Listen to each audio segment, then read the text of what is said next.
Alors, c'est planté dans quelle dimension là? Voilà, la dimension, c'est planté 2 mètres par 0,90. Alors 2 mètres, donc c'est la largeur. Là où hein. va passer le tracteur pour labourer et pour faire les traitements sur la parcelle.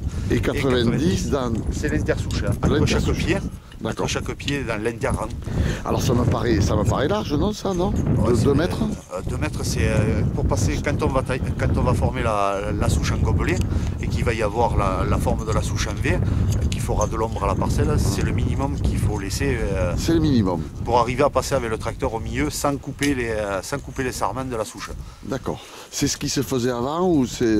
Avant, il croisait les vignes avec ou le cheval ou le tracteur à chenille, et là il est planté un 40 ou un 50 au carré, un 50 par un 50.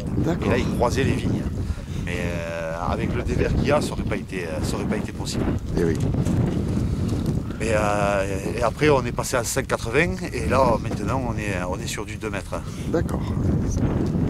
Mais il plantait plus large. En fait, la largeur qu'on a perdue en travers, on l'a regagnée dans l'autre sens. D'accord. On est toujours à la même densité, ou quasiment à la même densité de nombre de souches à l'hectare. Alors donc c'est une densité que je me l'ai dit tout à l'heure, mais j'ai oublié. 5000 pieds hectares. Voilà. 5000 pieds hectares. Bon.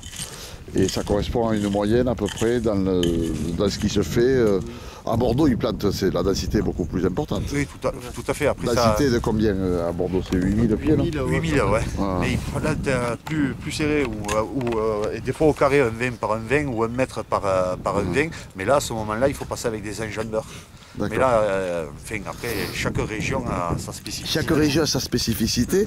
Et ce choix-là, il est relativement important. Bon, c'est d'abord effectivement pour le mode de culture, comment on va cultiver, et puis c'est également ce qu'on veut obtenir comme vin, comme rendement. Voilà, oui. Hein? Plus tu mets de souches à l'hectare, moins chaque souche aura de quantité par souche, oui. Pour avoir le même rendement. C'est pour ça que d'augmenter par 2,50 par 1 mètre le nombre tu auras automatiquement moins de souches, mais les personnes voudront autant de quantité. Donc tu mets plus de raisins par souche. Tout à fait. Oui, mais alors c'est un choix à faire, mais on n'arrive pas tout à fait à comprendre exactement pourquoi on fait ce choix-là. Il faut qu'il y ait de la concurrence. Il faut qu'il y ait de la concurrence pour que les souches descendent. Pour que la souche descende et qu'elle donne le meilleur d'elle-même. Pour qu'elle aille chercher l'eau en profondeur. Voilà. D'accord. C'est ça le but. Hein. Voilà. Le but, c'est de faire enraciner la souche, mais la racine de la vigne, elle est feignante. Si elle obtient l'eau en surface, elle ne cherchera pas à descendre. Donc, pas si bête. Tout le monde, tous les végétaux et tout le monde marche dans le même sens. D'accord. Donc ce choix-là, il est important. Et là, bon, la densité que vous avez choisie, c'est une densité moyenne. Tout à fait. Moyenne, elle se détermine bien sur cette parcelle. Vous êtes aidé pour faire ces choix-là par qui? Qui c'est qui vous aide? Ça, c'est une réflexion personnelle. Ouais, c'est une réflexion personnelle. Personnelle, d'accord. Tout le monde a son idée, mais à la fin, il faut avoir la sienne idée. À la fin, il faut choisir. Ouais. Hein? Tout à fait. C'est l'histoire du meunier, son fils et l'âne.